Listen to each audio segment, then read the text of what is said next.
Yes, guys, I'm Si. Welcome to Cardiff City World. This is 5 things we learned from Rotherham 5, Cardiff City 2. It's going to be a very, very interesting conversation, I think. I promised myself when I was speaking to some people earlier, I'm going to try not to be too ranty. And look, I pride myself on trying to be like analytical and level headed and not just be like react game to game. Of course, you react to the games, but like I try to look at the overall picture rather than just being we win, pull it in, we lose, pull it out, etc., etc. Over the last couple of months, when we've been having the bullet in but out discussions, I've been very open that I think he just about had enough in the bank at the start of the season and in certain games that you could make a case for the fact that if you back him and let him get his players in, you might see an improvement in the style of play and it'll work overall. Be very open about that. However, I was also very open about the fact that there's some red flags been there certainly since Christmas and probably before. There was a little run before Christmas where he played Rawls, Wintle, and Siopis, and we were playing like a flat 4-3-3, and we were absolutely dreadful. We devoid of creativity, etc. That was a bit of a red flag, but he did change that and kind of stop doing it. But there's been this red flags for me since Christmas. He's not learning from his mistakes, and to me, yesterday, you're playing bottom of the league. Now, if Cardiff City lose 5-2, 5-3, 5-4 yesterday, and they've played youngsters and they've played like Turnbull in midfield with Siopis with the view for him next year being the number 8 in that system, or like Joel Colwell has played and Conte start and Ashford start, and we played like it's like end to end and we lose 5-4, fine. If we lose 5-2, but we've played youngsters and we've tried to experiment with the eye to next season, fine. But what fans, I believe, and I obviously do not speak for everyone, but I kind of can gauge of social media coming into the game. Fans wanted to see the young players. Fans wanted to have a look at different things with the view to next season. Like, what did we learn first and foremost? So let's say number one, right? Team selection. What would we possibly learn yesterday from Ryan Wintle, Josh Bowler? All right, Jeju, I guess you could say you haven't got many options, although I will throw out another option. I will throw out an option later on. What did we learn by risking Callum? Look, it's great to see Callum O'Dowda and Mark McGuinness back on the pitch. Great to see him back in the squad. But was it there a need to rush them back or to get them back for not even half a game? They played a few minutes with the risk that they may break down and miss pre-season. There's a lack of long-term thinking. I think that those selection issues have been there for the manager throughout the season, really, but certainly since Christmas. We've been crying out, way before Ashford was been starting in these last 3 stunning games. We've been crying out for something different off the right. Josh Bowler predominantly hasn't worked. He's frustrating. He often leaves his fullback exposed, but the manager has blindly followed him. Ryan Wintle had a really, really bad and Ryan Wintle wasn't too bad yesterday. I wouldn't have played him. Didn't see the point in playing. Not necessarily didn't see the point, but I felt there was at least 2 other options where you would be looking towards next season. And if it didn't work, fine, but at least you have a look. And Wintle wasn't necessarily the problem, but my problem is the team selection. He's not learning these lessons. He's stuck with Wintle when he was so poor and he was costing us possession. He was costing us creativity. He was costing us issues, but he kept playing him. Same with Bowler. And we had other options. And that's a problem for me because he's got blind loyalty to certain players and they're not players who really have performed. Now, if you say, if Wintle or Josh Bowler had torn it up at the start of the season, like Bowler had scored 10 goals, 10 assists, he's like amazing, then he got injured, come back and he's been frustrated. That would be a different thing because you could understand the loyalty because you know that the quality is there, the results are there. They haven't been. And then when you compare that to how quickly some other players are rotated, dropped, etc., it's almost like, well, I don't understand the thought process. You have to look at the bigger picture. But as I say, that is a red flag for me that I don't think he's learning lessons. He is new to the Championship. I accept that. And I think overall, you look at the league, we've never been in the relegation battle this year. There was even, if we had got a few results gone out, if we had a number 9 who could just take chances one-on-ones, we'd probably be around the playoffs, because I think we missed so many big chances. We've missed a lot of one-on-one chances. But you can't just base it on these last 2 results, because I think there's also, and I'll put this as number 2, players have to take responsibility. Like, the manager picks the side, and we just discussed there's some issues with his team selection overall, and maybe some of his tactics in some ways. Although I think I can see what he's trying to do. I just don't think he's got the right players for the tactics he's trying to achieve. Actually, it's weird, just before I go on to number 2, is I can see what he's trying to do and implement, but I think he's picking the wrong players to implement it. Now, some people might say, well, if he hasn't got the players, that's why you need to back him and give him the players so he can implement what he wants to do. But I would argue that we have got players who could do it, but he's not picking them.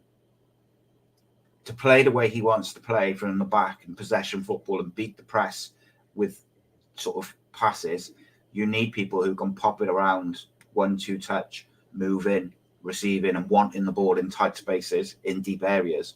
So McGuinness is obviously a big part of that. But Phillips is capable of doing that. Siopis does his job very well. You need his partner to be quite mobile, but also good on the ball. So I would argue that has to be Joe Rolls or Turnbull. I thought Turnbull did all right yesterday, but I don't see him as a Championship number 10. Okay, he might have been a good number 10 for in the Scottish League. He might be a good number 10 in the Premier League, but I don't think he's a number 10 at Championship level. He doesn't seem comfortable on the half turn in the pockets of space. He doesn't seem comfortable with the ball at his feet, and he doesn't seem like a player who's going to beat a man one-on-one. He has got something in him. I think he's got some good vision. He's good on the ball. He really looks after the ball, and I like it. And I think he looks much more dangerous coming from deep to receive the ball and get on with it. So anyway, back to number 2. So my point there is he could implement what he wants to do now, or he could have implemented what he wants to do more this season if he had not stuck with the players who were not able to do it, which has then resulted in a lot of sideways, backwards, very slow, turgid passing. Whereas a couple of little tweaks, for instance, whenever Colwell's on the field, we look better as a team. I think McGuinness was I know Nat Phillips has been amazing, but McGuinness was a big part of how we were able to play from the back at the start of the season. Number 2, the players do have to take responsibility, right? The manager picks the team, the players go out on the pitch. And too many times this year, the players have let the fans down. I think 100% the players, the club, etc., should be offering to refund the fans that travelled up to Rotherham like yesterday. I thought it was a pretty awful performance, and I think too many players weren't on it. Now, is the problem that these last few games we've had nothing to play for? They got one eye on their holidays. Some of them are going back to their parent clubs, etc. I'm sure there's lots of aches and pains from a long, hard season in the Championship. I get it, which is why I think we would have liked to have seen some more young players from the start. But the players should, every time they put on a Cardiff City shirt and wear that badge, they should be wanting to give 100%. They should be contesting every ball, every throw-in, every 50-50. And too many of this team, squad, players, whatever, they aren't doing that. Everything is very lethargic. There's no urgency. There's no creativity. There's no, if we get a throw in or a free kick or a corner, we just merrily wait for the other team to set and get the defense. Nothing's quick. Nothing's, we can catch him out here. Let's take a quick throw. Let's take a quick free kick.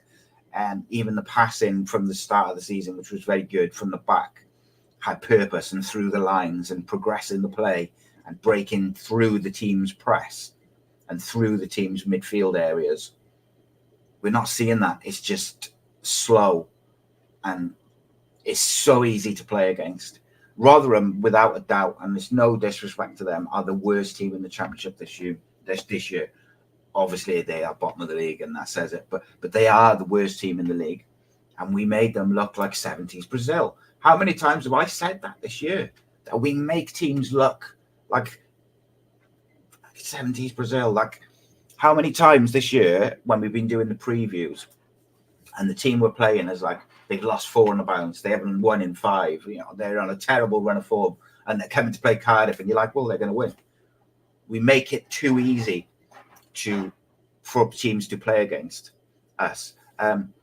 So I dropped an interview on Ace Podcast Nation yesterday with former Cardiff skipper Roger Gibbons, and one of the things we discussed is in the Ninian Park days and the Dave Jones days, teams would come to Cardiff, and their plan is to just stay on level terms for the first 15, 20 minutes, get a foot in the game, quieten the crowd down, and then try and implement. They don't even think about trying to implement any other game plan than just keep it tight, keep compact, try and keep hold of the ball, etc. for 20 minutes. But Cardiff are too easy to play against. There's no urgency. So many times this season, you see teams from their own area just progress up the pitch with no challenge. We just back off and back off and back off, and then we only press when they're sort of 35 yards out from our goal. And it's too easy. Now, yes, there's a lot of tactics involved in that. That's down to the coaches, the manager, because if they had a problem with that lack of press and that lack of urgency to stop teams coming forward, they'd get that message onto the pitch. So, of course, it's a decision from them.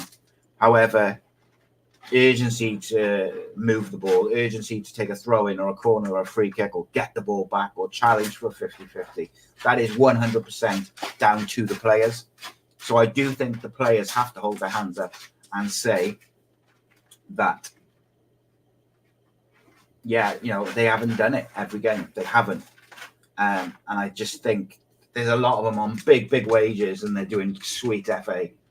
I've got to say, like, I don't want to go down the road again. There's certain players in that squad who are on a lot of money and they got a bad attitude. Excuse my cat. He's doing his business, scratching away. He'll stop now. But it's very frustrating. Let's try and find some positives. Let's try and find some. Number 3, right?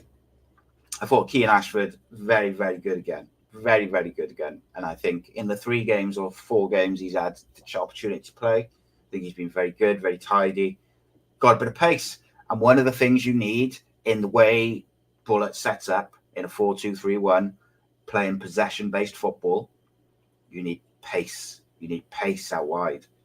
And this is one of the problems with how he's setting up.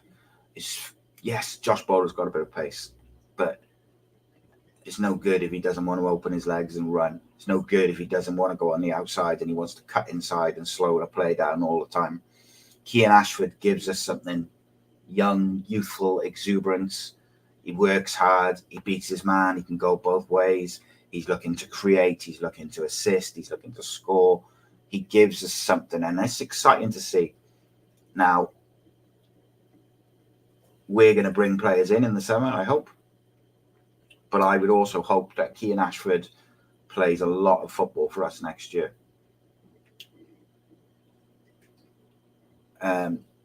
Another positive, I thought Psyopis was very good again. I think after his dip, Psyopis has been excellent again towards the end of the season. We just got to get the right partner next to him, and I think we could end up having one of the better midfields in the Championship. That's how good I think Psyopis is. But he needs the right partner next to him. Joe Rawls can be that now and again, but he cannot be it week in, week out. He can't. And like Ryan Wintle's not the answer. And I will say this again, Birmingham are down now. Go and offer Ryan Wintle plus some cash.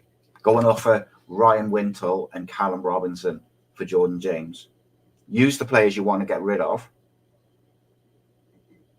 and let's see if a deal can be done to get Jordan James in, because Jordan James, alongside Siopis, that is a midfield that Cardiff can build on.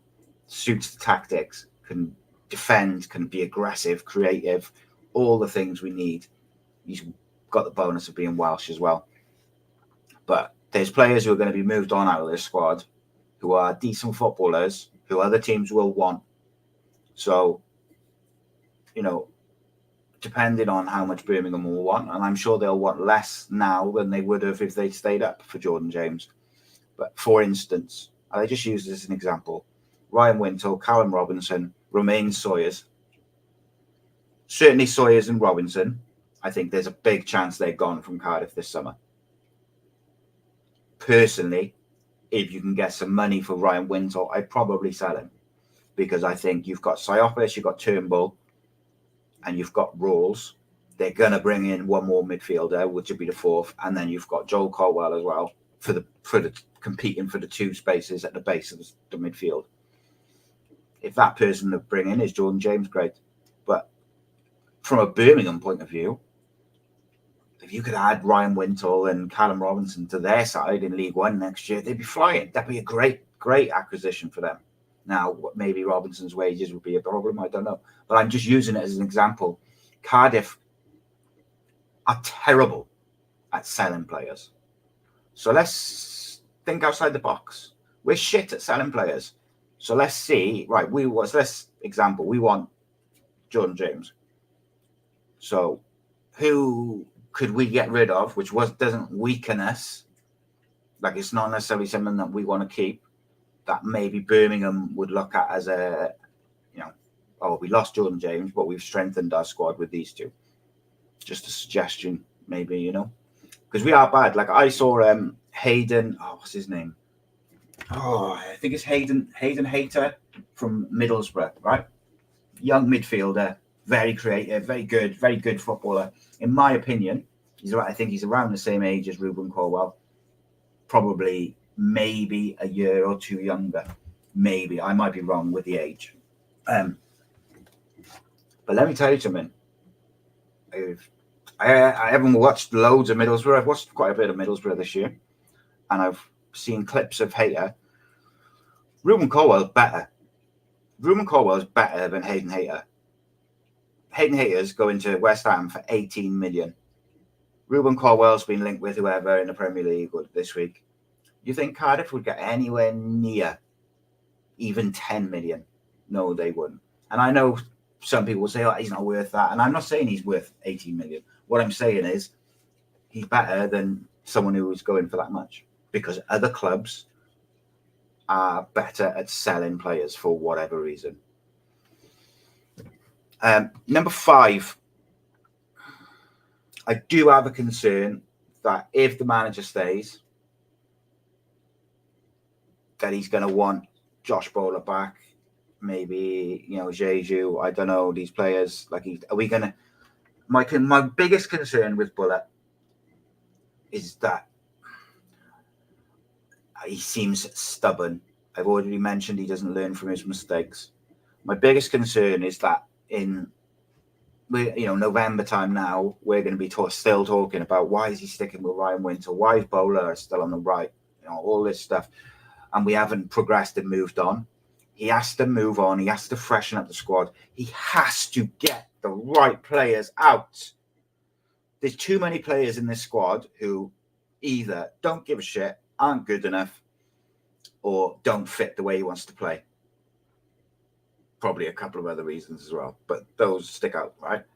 So move them on for the sake of their careers, for Cardiff City. We have to evolve and we have to move on. Like, I'm bored of seeing the same things happening all the time. And then my biggest criticism of Bullet is that he's repeating the same mistakes. And what I liked at the start of the season with him is he was quite brash in his press conferences, and he was quite open and he was very honest. The one thing I think he lacks, publicly at least, is a bit of self-accountability. Like, I don't remember him saying, yeah, I got it wrong today. I did this or I did that. It's always, this player hasn't given this, or this person's not working back, or this, or they've had a bad attitude, or it's the referee, or it's this, or it's that. I haven't heard much of like, no, I got it wrong today, and then him learning from it. That's another like little red flag. Overall, like I said, overall, he's done a decent enough job with what he's got. People forget, you know, we had a transfer embargo till January. He built this squad on frees and loans. And when you look at the players who he signed permanently, I think they're good enough. You know, Siopis, Gutas, Howworth, Turnbull, they're all good enough to at least be a part of a strong championship squad to move on. Before I kind of wrap up into the final conversation, we're going to have a look at some of these comments. Matthew says, travelling support has to be a positive, rain or shine, whether we're shit or on fire. They support the team in numbers and a vocal love and away day. Yeah, 100% made shout out to them. And as I said, the club should have refunded them for yesterday. I thought it was absolutely shocking.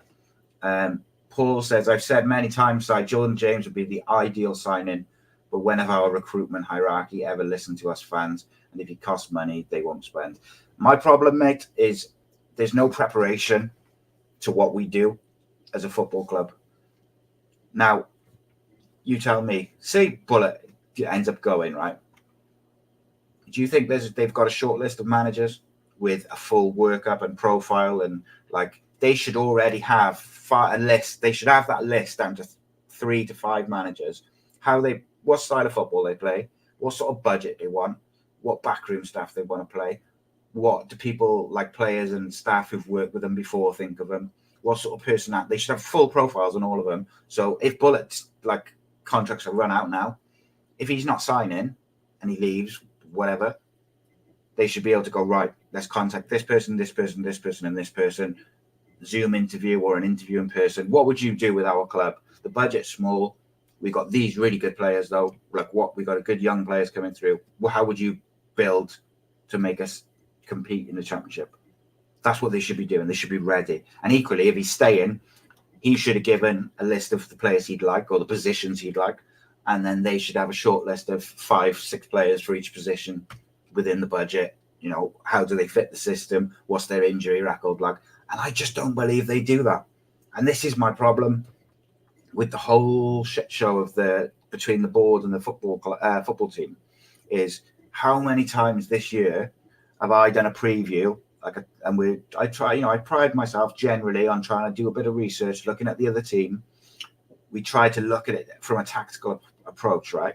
And how many times, if you go back through the previews, right, watch the preview, see who I pinpoint as a danger area, see who I pinpoint as like where teams might get at us, which players are going to cause us problems, and then go and have a look the next day at who causes us the problems. And I would say that probably, and I don't know how like statistically accurate this is, but it feels like 80 to 90% of the time I've been spot on before. So if me, like a disabled 42-year-old who just loves the football club and likes doing content and podcasts and stuff, likes talking, if I can do that research and I can do that analysis and I can pick out these things, why can't a football club? And I've said it time and I'll say it again. You want to pay me a couple of £100 a week? I'll do it. No problem. Because I'll have them ready and I'll give them a full write-up, full dossier on every single team and every single player. And I'll bloody do their scout reports for them as well. It's infuriating because we don't seem like we're prepared and organised and structured off the field. And until we sort that out, we're always going to be playing catch-up. Look at Kiefer Moore in January. Kiefer Moore, I've been told this by a few different people who I really, really trust. Kiefer Moore contacted Cardiff last summer and said he would like to come back on loan to play in front of the fans and try and, push us on. He contacted us. So when January came and we knew that our embargo was going to be lifted, all right, you can't talk to him before that. but there's ways. Everyone's got WhatsApp, agents, people, intermediaries, or whatever. We should have been able to go, as soon as that embargo was lifted, right, this deal's in place, do the paperwork, job done. But we let it drag and drag and drag. And in the end, he goes, you know what, fuck it, I'm going to Ipswich. Lack of organisation, lack of planning, and I'm fed up of it. We have to get some sort of structure between the manager and the board. I'm sick of it. It's doing my head in, because I don't see how I can do it. And I'm sure, and other people could do it as well, can pick out players that would improve the team, pick out issues within the team tactically. Like, if we can see it, why cannot they? Why can't they? We have to get the recruitment in and out right this summer.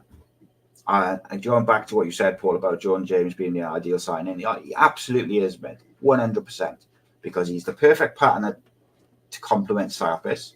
But he can also, if Siopis needs a break and is injured or suspended or whatever, he can also play that CDM role, that number 6 role. So he can slip across there, and you could put Rawls or someone in there, Joel Colwell, whoever, Turnbull. He can play as a 10. He can play in all the midfield positions if you need him to.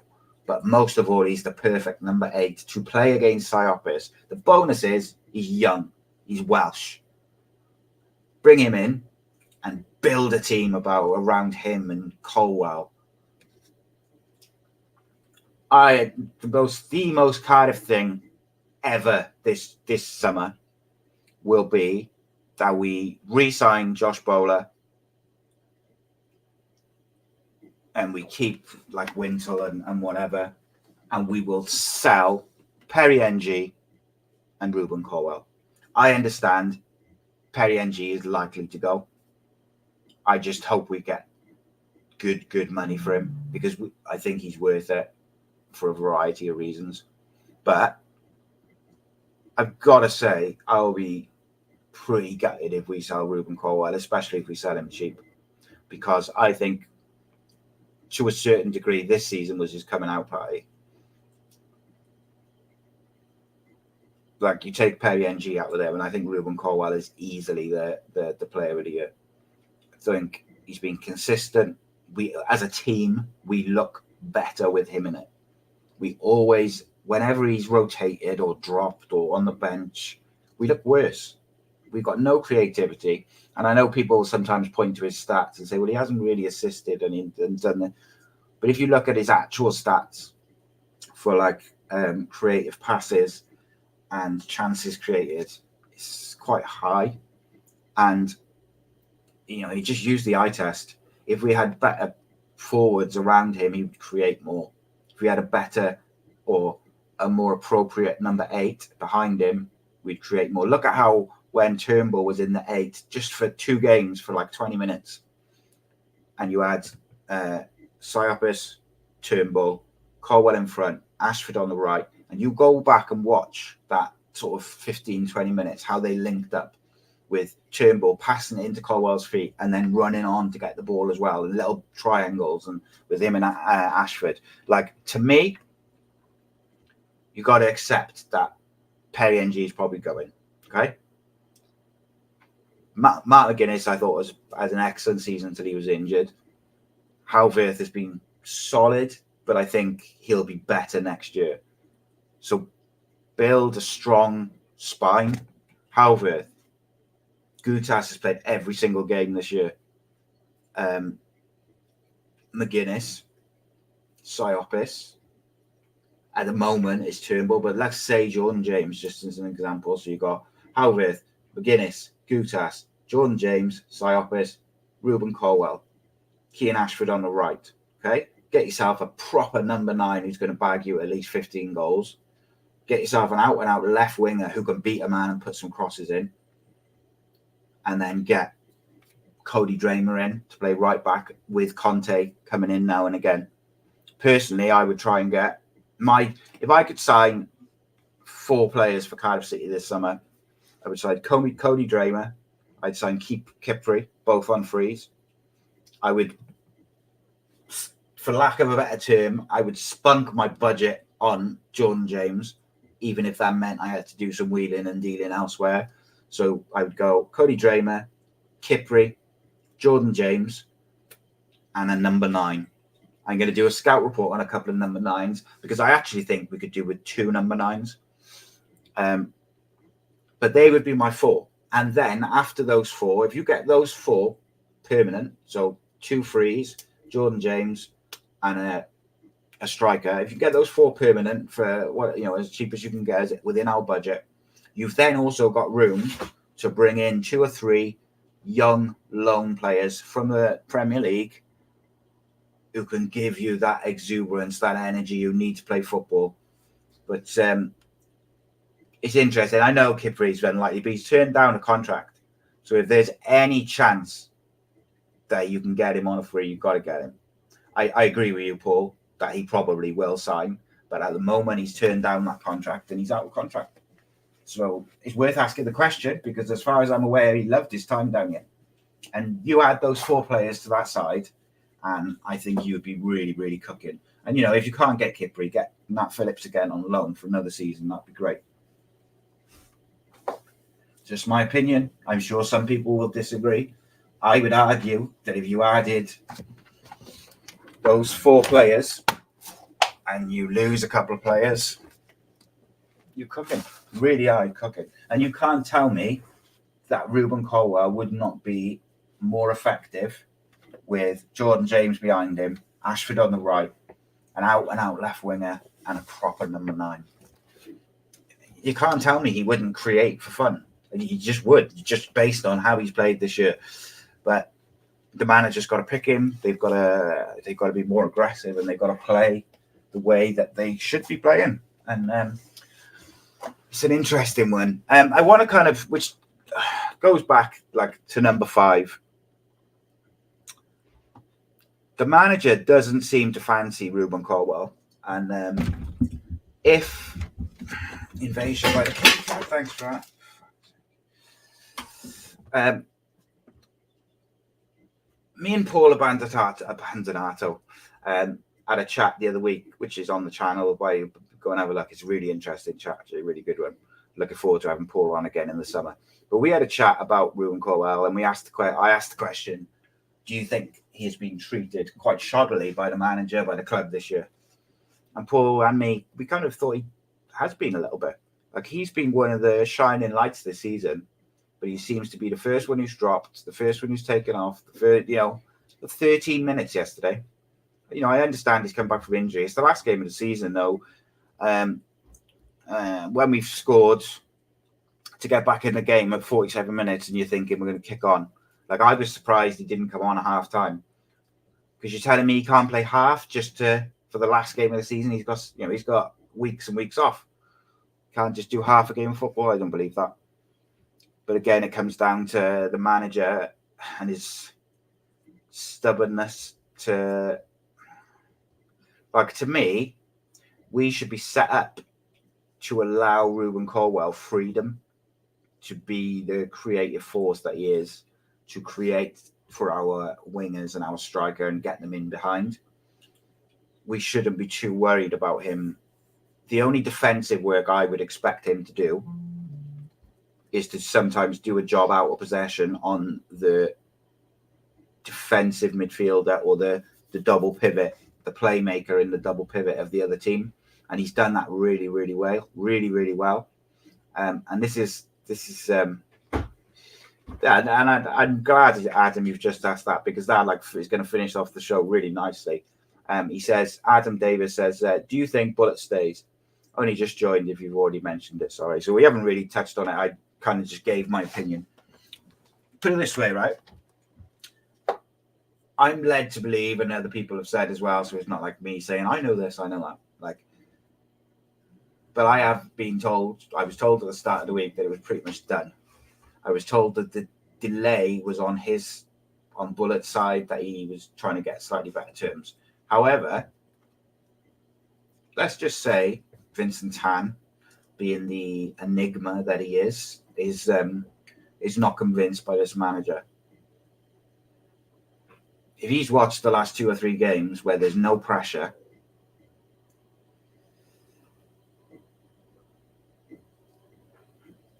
Sorry, I was just laughing at a comment. I'll discuss it now. So at the end of the day, right, it's if Vincent Tan has watched those last few games, he's going to be like, is this really my guy? When there's no pressure on and he hasn't been able to select a team, he hasn't been able to put out a team that can just be free and just express themselves and play football. And I think that's a problem. So Gavin has said in the comments, he says, good luck with your scouting reports. Maybe see if Man City want to hire you too. You're in cloud nine. So what I mean by the scouting reports is basically what we do and what we've done for like the last couple of years on the other channel is say Cardiff are linked with someone. We just go and watch some clips, look at the stats and discuss it because we're football fans. When I say scouting report, not trying to make out like I'm a scout or anything like that, mate. We're fans. We just discuss our team and we discuss who we're linked with. It's just producing content and discussing it. You need to calm down, relax. But you are right. I'm on cloud nine a lot of the time. I'm in another planet, mate. It's all right. Fine and dandy where I am. Do I think Bullet stays? I think he does. But like as we know, he has been told that the home forms, not necessarily the home form, well, the home form, yeah, but the home performances and the way we play at home have to improve. And if we're still having the same conversation come, like, I don't know, November time, and we're still playing the same way and he's been backed, I don't think he'll last very long. I really don't. And I think that was part of a delay, is that they're worried that they're going to sign him to like a 3-year deal and then things are going to go bad and they'll have to pay him out. So I just hope that we back him as best we can if he comes in and let him build on what he's already done. Look, I understand some of the football has been eye-wateringly bad to watch. However, start of the season, it was pretty good. And I think that shows that he can do it if he's got the right players. Now, as you already know, because I mentioned it earlier, I think he could have continued that form by selecting certain other players. But that's another story altogether. And, that's on my cloud as well, by the way. I know some people don't agree with me about Turnbull, for instance. Like, I think Turnbull's a good number 8 to play alongside Siopis. I think they complement each other well, and I think Turnbull looks better coming from a bit deeper. But I know some people don't agree with that. Andrew says, I will always say this until he sells the club, Tan out. Yeah, mate, I'm in the same boat. Matthew says, do you think Alnwick will still be around? Funny feeling something happened behind closed doors between him and the manager, if I'm honest. Like, I wouldn't like to speculate about if something's happened between them because I don't know. I haven't heard anything. Like, I haven't heard that they've fallen out or anything from people who I do know. So I wouldn't like to sort of speculate on that. What I will say is it's very clear that the manager didn't fancy him. Like, he brought in Runnison and couldn't wait to get Runnison in. And then even when Runnison was awful, he still stuck with him until he literally couldn't. And then as soon as Runnison was gone, he got Howverth in and he literally couldn't wait to get Howverth back in. And then it seems like Alnwick's been injured. It's difficult. And I just think... Alnwick's another one you can get speculate from my Cloud 9 buddy. Just not Cloud 1 or 2. Yeah, mate, it's all opinions, isn't it? We're just talking football, talking about our club. We all, at the end of the day, we all want Cardiff to do well. We'd all like Cardiff to be run well. And I think we're all frustrated as well. It's all good, mate. Don't take it personally. Paul says, I think Bullet... Let's put that one up. Says, I think Bullet goes. I don't think it's all done and dusted. I don't think Bullet will get the support he needs from Tan. Conversations during the season have been very unlike Tan and others previous. Yeah, I think it's pretty clear that Vincent Tan wanted Morrison back and the board wanted Bullet. And I think that probably still somewhere about where it is. I think the manager, the owner probably would prefer someone else, but the board want Bullock to stay. I mean, I understand why people don't want him. I understand the people who are not sure. And I think now I almost fall into that not sure camp, whereas before I was pro Bullock completely. I probably still lean in that way slightly, but not as much as I was previously, because like I said, those red flags and the stubbornness and in selection and sticking with certain players and ostracize, not using other players, using form players, and it's being weird. It is what it is. It'll come out now over the next couple of days. We've got all sorts of content coming this week. We've got our player ratings where we go down each player in the squad from this year, rate them, talk about their season a little bit. We've got a discussion about Bullock, which will be out tomorrow, where myself, Matt, and Rob debate Bullock and the pros and cons and whatnot.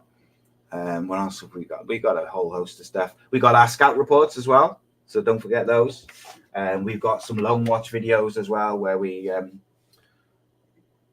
myself, Matt, and Rob are going to sort of look at different players from the Cardiff squad who we've had on loan and assess them, assess whether we think they should be coming back or whether we should try and get them back and stuff like that. We'll be looking at a whole host of things. Obviously, if things change with the manager, we'll do some videos on potential managerial targets and all that sort of stuff. Effectively, even though the season is finished, Cardiff City World will be banging out loads of content on Cardiff. Oh, Jonathan, that is a wicked question, mate. So Jonathan Davis says, what do you make of the Bullock links to Fiorentina, Besiktas and Panathinaikos? Do you know what I mean? Do you know what I say to you, my friend? Mick McCarthy to Celtic. Football agents are very, very clever, and they work really, really well at getting their clients the best contracts. The Flower Hour will continue on Wednesday and Saturday, and they have a Cardiff City quiz on Wednesday night. I dropped a bit of a little clip of exclusive behind the scenes sort of footage from the Roger Gibbons interview. I'll be dropping some more clips of that later this week. And I got a couple of ex-players coming on to do different stuff. Some journalists we'll regularly have journalists on, whether it's Darren Whitcup, whether it's Paul Abandonato or someone else. There's going to be a few different ones. Try and get some familiar faces on. And as I say all the time, everyone, this is predominantly, it's a passion project for me. It's a fan channel. If you want to get involved, do some content, like in the summer, when the window's open, we're kind of looking for someone to do like a 5-minute newspaper roundup of anything which involves Cardiff City or affects Cardiff City. If you're interested in doing that or anything else, get in touch, cardiffcityworld@gmail.com, or hit me up on social media or Ace Podcast Nation on social media, and they'll get to me eventually, and we'll sort it out. We're always looking for more people to get involved. We want to keep growing. It's going in the right direction each month, each week, just growing slow and steady. We're going to keep back 7 days a week, lots of content. So it'll be interesting to see as we go through the summer. If you've got ideas for videos and for content and stuff like that, get them in, and we'll keep doing it, keep doing our thing. Please do make sure you subscribe, make sure you like the video, make sure most of all share it. That really, really helps us to find new City fans and new people. Share it. If you've got any City friends, City mates, tell them to come and subscribe. You can download everything on podcast if you don't want watching stuff. Watch it on YouTube. Get involved in a lot of the shows are live. Get involved in them. Drop comments on videos. Help us keep growing. We want to find as many City fans as possible. And then lastly, this coming Friday, I'll be in Pontypridd at the Rose and Crown for our Ace Podcast Nation's first live event of the year. City Legends with Willie Boland. Cannot wait to see Willie. I haven't seen him for 15 odd years. It's really interesting. It's 10th of May. My wedding anniversary is the 8th of May. He got me and my missus together, which is nice. So it's all kind of fallen together. There's a few tickets left for the Joe Ledley one that sold really quickly. on the 6th of July. The details for both shows to get tickets are below. Like 10 quid, you can't go wrong. So Ponty next Friday, Splott in Cardiff, 6th of July for Joe Ledley. I should be announcing 2 more soon as I just sort the venues out. But appreciate you all. Appreciate all the comments, even the insulting ones. It's all good, baby. Now, who should I do a scout report on first? Nice one.